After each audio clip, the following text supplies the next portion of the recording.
Okay, so we have our question. Let f be a function defined on the closed interval -5 to 5 with f of 1 equals 3.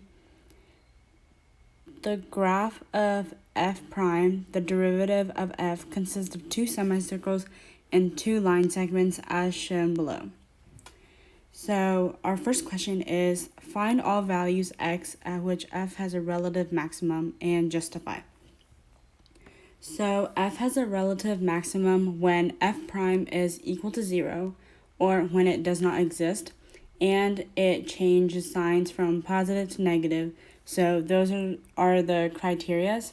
And on this graph, we can see that f prime of x is equal to 0 at x equals -5, x equals -3, x equals 1, and x equals 4.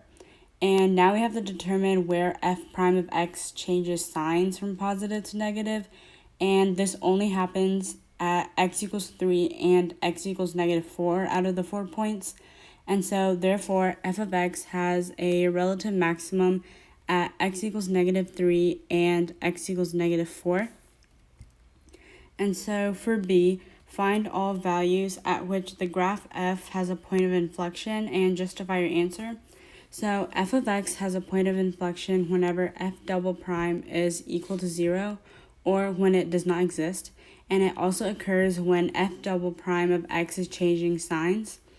And we can see that f double prime of x is 0 when f of x is at x equals -4 and x equals -2, and it is also DNE when x equals 2, and the graph is changing signs at all three x values, so it's a check mark for both criterias.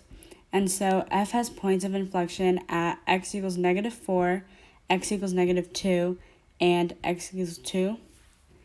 And so for the last question, find all intervals on which the graph of f is concave up and also has a positive slope and justify. So first of all, in order for f of x to be concave up, f prime has to be increasing. And the intervals that fit that description are the intervals -5 to -4 and -1 to 2. And for f of x to have a positive slope, f prime of x has to be above the x-axis, and the -5 to -4 interval fits that description. But from the second interval of -1 to 2, only the 1 to 2 part of that interval fits both descriptions. And so f of x is concave up and has a positive slope at the intervals of -5 to -4 and the interval 1 to 2.